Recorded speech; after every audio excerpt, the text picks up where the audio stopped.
سلام سلام ቤተሰብ ከመይ ኣለኹም ሰላምታ ኣለኹም ይጻሕ ብሎም ማዕንቲ ያው ኩሉ ግዜ እንዲዩ ማለት ኣነ በቃ ሰብሲ ተመክሮ ተዕርዮ ገለሞ ግን ያው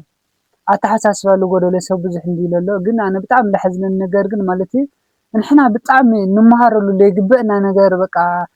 ክንመሃረሉ ለይግበአና ለይተመሃርና ለቃረና ብዙሕ ነገር ኣለና ማለት ለምሳሌ ኣብዚ ለሎ ቆልዓ ኣብዚ ምስሊ ለሎ ቆልዓ ኣብዚ ላዕለ ማለት ኣነ ከሪእኩም ትስምዕዎ ኢኹም ትፈልጥዎ ኢኹም በርግጥ ብዙሕ ፈረሎ ኣለዎ ብዙሕ ተከተል ኣለዎ ማለት ግን ይኹን እምበይ ንስራሕ ተጥቀመሉ ጽቡቕ ሕሊፍ ሓልፉስ ንሕናስ ባይዘው ሓደ ግዜ እውን ምስክር ያኹን እንዲ ብጣዕሚ ምስክር ያኹን እንዲ ልውስሩ ይምስክሩሉ እንዲ ዝሮ ሰሚዕናዮ እውን ንምለስ ንኽእልና ምንም ችግር የብሉን ግን ግፋ የለን ኣትም ግፋ የለን ገለ ምናምን ኣብ መቐለሳ ከምዚ ዓይነት ግፋ የለን ገለ ምናምን ትብሉ ዝነበርኩም ባዕልኩም መስኪርኩም ባዕልኩም ኣውፅኹም ባዕልኩም መስኪርኩም ግን እዞም ክልተ ቆልዑ እዚኦም ግን እቲ ሓደ እንታይ ይብሉ ሕልፍ ሓሊፉ ስታይል ሕዝስ ኣጓላትሲ ንምንታይ ለይግፈፋ ኣጓላትሲ ክግፈፋ ኣለወን በይንና ኮይንና ዓይነት ግዜ ኢና ወፅሕና ግን ከምዚ ዓይነት ልሕስብ ወጣት ኢና ኣፍሪና ኣለና ማለት እዩ በቃ همز عينت ወጣተኛ ፍሪና ኣለና ሕዚ እዚ ለውፃው ቲክቶክ እዚሲ ንስራሕ ተጥቀመሉ የምሐሸ ነይሩ ብጣዕሚ ለሐሸ ነይሩ ልብስሩ ሓደ ግዜ ለ ያው ዝሮ ርእሲ እንዲዛስታውስ ርእሲ እንድሕ ዘይብልካ ኮይኑ እኮ ዋላ ምኔላት ብኔላት ዋላ ይሃልኻል ትሰርሐ ደ ትኽእልንኻ ምክንያቱ ኣተሓሳስባ ርእስኻ ተሃሊ መሽን ልገብረልካ ልቆጣጠርካ ትሬዲንግ ልሰርሐልካ ተኮይኑ ጽቡቕ ነይሩ ለማንኛውም እስቲ ሰሚዕናዮ መጀመሪያ ናይዚ ደቂ ኣንስትዮ ገፈፋ ዝበለ ሰሚዕናዮ ንመለስማ ክሻም መወዳእታ ተኸታተልኩም ናብ ዝተፈላለየ ነገር በቃ ኣብዚ ቲክቶክ ዝግበር ነገር ካብኡን ኣብ ላዕሊ ኣባዮ ስለላቕሞ ተኽሎም ዩቱብ ኣቲኹም ኣበራታትዕኒ ማለት እዩ እሱ እውን ሰሚዕናዮ ንመለስ ካብኡ ድሓራይ እውን እዚ ካልኣይ እውን ንሰሚዕና ማለት እዩ ዳይላኡ ከብለኩም ዘምሓወተይ ክሻም መወዳእታ ግን ተኸታተሉ ትግራይ ክልል የሴት አፈሳ የለም ማርያምን በሴ የሴት አፈሳ የለም የሴት አፈሳ ይካሄድልን እንጂ ምንድነው እዚህ ብቻችን ነው እንደምንሆነው ሴት አምጥልን እንጂ ምንድነው ለነገሩ ሴቶች ወንድ ሲያጡ ራሳቸው ይመጣል የሚል ስልት ተጠቅመን እናመጣቸዋለን እንዴት ነው ብቸኝነት እንዴት ነው ብቸኝነት ብቻህን ወለክ ማደር እንዴት ነው ወድ የለም እንጂ ወደዚህ የምር እየታገልን ለምን ፍቅር አንጫወትም የምር አሪፍ ነው በበረሃ ላይ ትግል ላይ ፍቅር አሪፍ ነው አንተ ልሞትልክ አንቺ ቆይ ምናምን ነው በቃ ኖርማል ነው ለምን አትሞጥም ኧረ ወዲያ ብቻችን ወንዶች የወረደ ማለት እኮ ብዙ ነው አምጥልን እንጂ እንደዚህ መሪዎች አምጥልን ከኛ ጋር ይታገሉኝ እዚህ እኮ በቃ ዝራይ መጃጅ ኣቱም ግፋ የለየ ምግፋፍ የለየ እናወልኩም ተዛረው ዘለኹም መራሕቲ ማለት እዩ እንታይ ራይ ዝግበር ዘሎ መቐለ እንታይ ዝግበር ዘሎ ካልእት ከባቢታት ትግራይ ማለት እዩ ኣዴታት እናነብዓ መናእሰይ እናተወቅዑ ግፈፉ ደኩና ንርኢ ዘለና ቅድሚ እቲ ግፋ ቅድሚ እቲ ገዛ ጎስጓሲ ሕቶ ተጋዳላይ እንደው መልሱ ንቀደም ሕቶ ሰራዊት ከይመለስኩም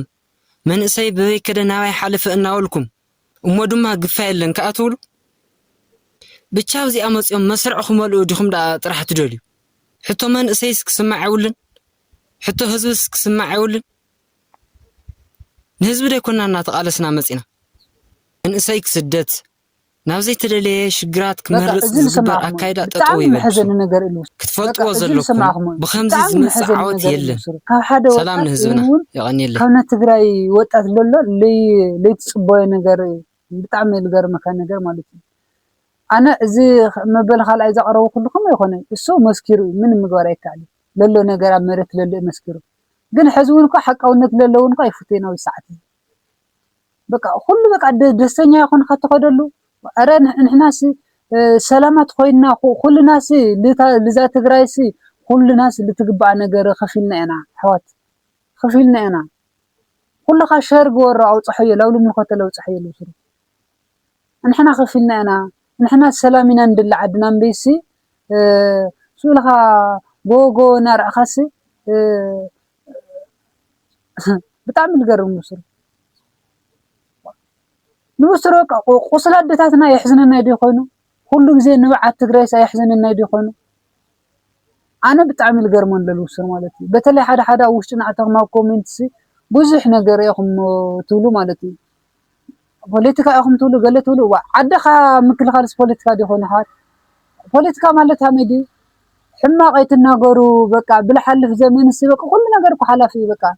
من قص حز زنا خلتشحي 10 كوخنات سحلفو بقى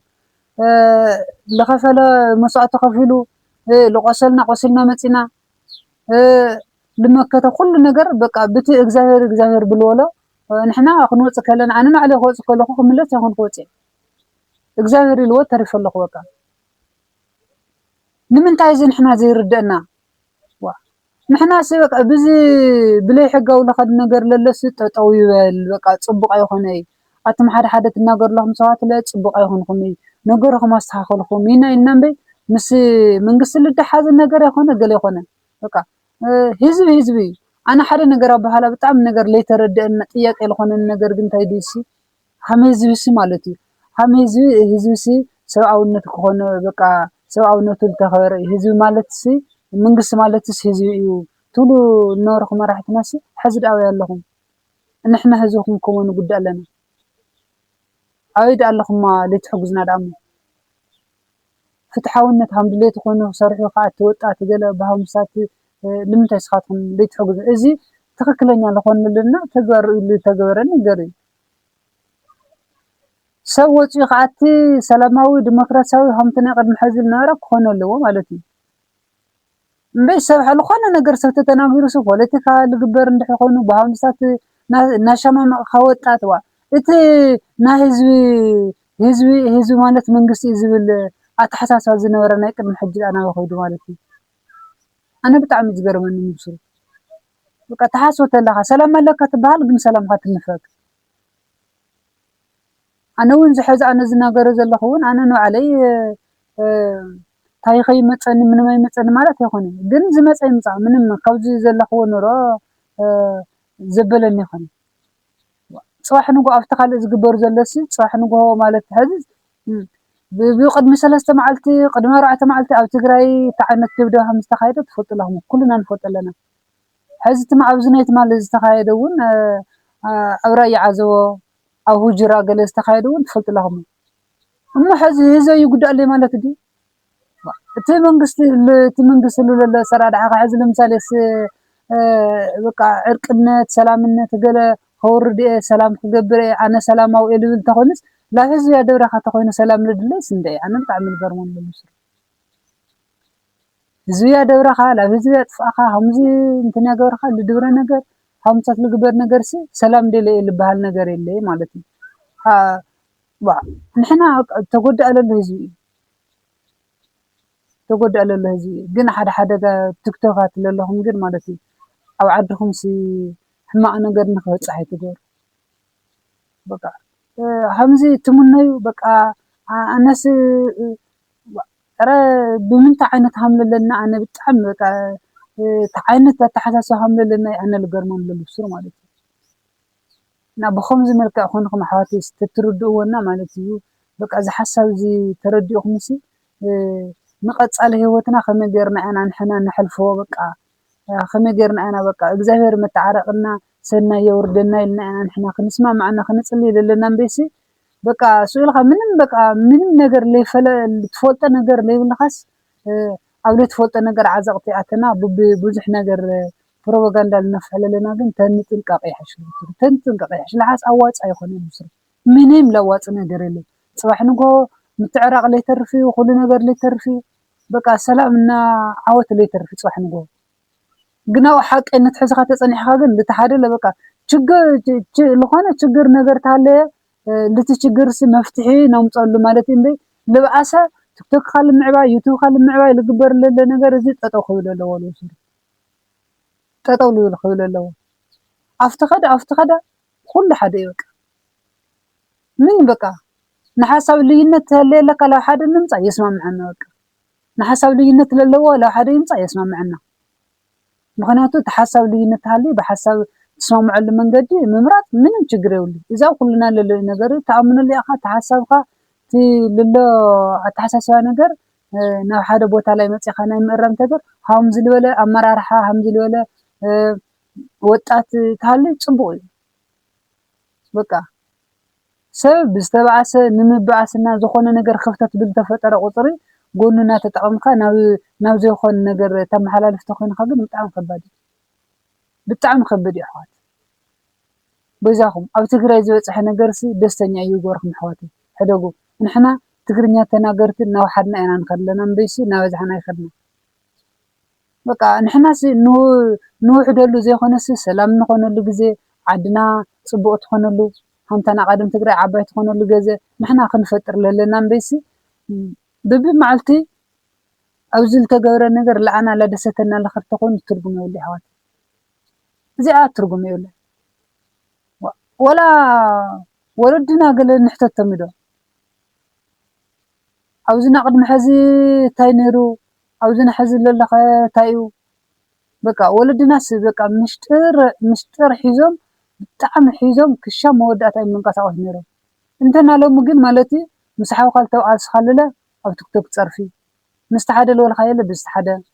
ሓደ ልበልካየለ ብኸምኡ ይኾይኑ ማለት ግን ክኾን ዘይግብአና ክኾን ዘይብሉ ነገር ኢና ንሕና ንናገር ኣለና ነሕልፎ ኣለና በቃ ለዓድና ልጠቕማ ሰላም እዩ ሰላም ንክኾነና እና ሰላም በቃ እንዳውስ እና ሰላም ደለይቲ ምዃንና ኣብዚ ህዝቢ ደስ ዝብለካ ነገር ከም እንታይ ድላል ና ሰላም ድላይ ምዃንሲ ልወለዳ ጓሉለሲ ሰላማዊት ሰላም ኢሉ ይፅዋዕ ሰላም ደላይ ምዃኑ ለርእየካ ኣንጻር ማለት ደስ በሃሊ ምዃኑ ፍትሒ ምዃኑ ንሕና በቃ ብቲ ዝግበር ዘሎ በቲ ሓደ ነገር ዝግበር ዘሎ ለይኾነሲ ልቐጻሊ ንሕናስ ሓመይ ጌርና ዝዓባይ ትግራይ ንግበራ ኣነ ብለለኒ ነገር ኣስተዋፅኦ ልገብር በቃ ሕሸት ለይምብዛሕ በቃ ፕሮፓጋንዳ ለይምብዛሕ በቃ ልተገበረ ለይተገበረ ለይምንጋር በቃ ልተገበረ ተኾይኑ ጠቃሚ ተኾይኑ መጀመርያ ልትሰብ ኣነ ለኾነ ነገር ሓሳብ ለኣየ ኣነ ለኾነ ነገር ሓሳብ ተተናጊረሲ እቲ ሓሳብ ለኣየ ትነግሩኒ እንደይ እዝናይ ሓሳብ ዝነበረ ስሕተት ለኻልእ ተነጊርኩሞ ኣነ እቲ ስሕተት ሰሪሐዮ ኣነ ከስተኻኽሎ ልኽእል እታው ዝለለ ሰብ ለጥፈእ ነገር ለ ተኣካላው ዝለጥፈእ ለለ እስኻ ብኸምዚ ተጣጥፊእኻ ኢልካ ትቐርቦ ይስተኻኽል እቲ ምኽንያቱ እቲ ለጥፎ ሓሳብ ባዕሉ ክፈልጦ ልኽእል እምበይ ኣነ ለጥፋኽዎ ካልእ ክውቀስ ስለለይብሉ እናስ ብኸምኡ እዩ ንሕና ወጣታት ሰሪሕና ንኽነብር እንድሕር ትደልዩና ኮይንኩም ብቐጻሊ ዓድና እሺ በቃ ንሕናስ ብብዙሕ ነገር ተጎደአ ገለለለ እዩ ኣብዚ ህዝቢ ኣብ ህዝቢ ንሕና ዝንባርትና ብብዙሕ ነገር ብሳይኮሎጂ ገለለ ተጎዲና ኢና ወደ እሱ ተማዕራሪ ሕዝስ ድሕር ግዜ ኣይጎረን በይ ዝኾነ ጦርነት ገለ ተፈጢሩ ተቃናኒስና ገለ ተጓዳዲልና ገለ እንትንናስ ድሕር ግዜ ዳ ልመን ድኹም ትገዝእሞ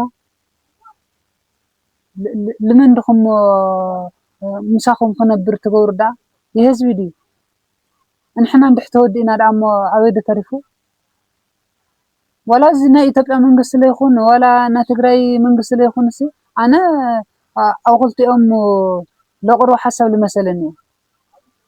ማለት ልመሰለኒ ብቻ ለይኾነ ለሎ ነገር ርእዩ ነገር ለኾነ ማለት እዩ ተቕርቦ ትኽእል ዶ ካብ ዳሕራይ እቲ ሓሳብ ትቦሞ ተቕርቦ ተስተኻኽሉ ተዘይስተኻኽል ካየለ ከም ተሓዚ ለለና ሽግር ምንባር ኣይከኣልን ግን ካብቲ ናያቶም ኣብ ህዝብና ዝገብርለዎ ጉዳቕ እዚ ናይ ኢትዮጵያ መንግስቲ ኣብ ትግራይ ዝገብረሎ መብዛሕትኡ ድብደባ ናይ ድሮን ይኹን ናይ ቅድሚ 3 መዓልቲ ናይ ኣየር ሕዚ ተመልሲ ከዓ ናይ ድሮን እዚ መፍትሒ ይኾነ ሕዚ ለምሳሌ ሰብ ክስተኻኽል ተኾይኑ ዘስተኻኽሎ መንገዲ ክንገሮ ኣለዎ ሰላማዊ መንገዲ ክንገሮ ኣለዎ እንድሕ ዘይስተኻኸለ ኮይኑ ካዕለለ ብወንበር ጥር ዙርያ ለይፍታሕ ነገር የለን ብኸምኡ ተትፍታሕ ምክንያቱ ወላቲ መንግስቲ ኢትዮጵያ ንዓና እንድሕ ዝፈትየና ኮይኑ ንዓና እንድሕ ዝሓዝነላ እንድሕ ኮይኑሲ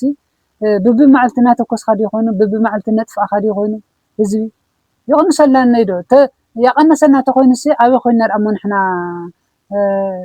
እቲ ፅቡቕነት ለለወስ ኣበይ ኮይና ናሕልፎ ንሕና أبي خوينا هم غيرنا نور أنا كم مسموت خصي دندرا يقال يلاي بهالعدي نحنا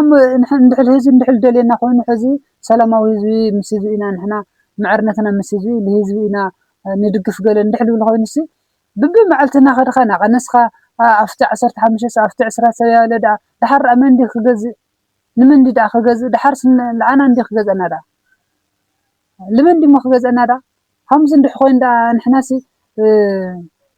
نفتح ما نجرسي زين حصل لهم هنا الآخرين اللي خوين ببي معلتنا تقعد أزخدو بيزاكم زي أبزاك شمودا تسمعهم نبز فلالي نبز من خط أكلت أو تصحلي حوالي بتلي نحنا تقارا وزح الساعات وهلت بترندا توقعنا عين عينا لله بقى بزحنا يتموقع تكون تحدنا وتموقصل تكون بزحتات بزحنا بقى نحنا سلام سيدنا بقى ببي معلت دبدا أنا إذا دمت إذا اللي نسمع لاوئنا نخد بقى تدمت اللي نسمع سلاوئنا نخد مرير محواتي نايلو ما أنت بخمزي نيرو أو قد صار نراقبنا لايك شر بمقبرنا لو استفعل لي أكل بمصح تحاورني بروح معلتي جوات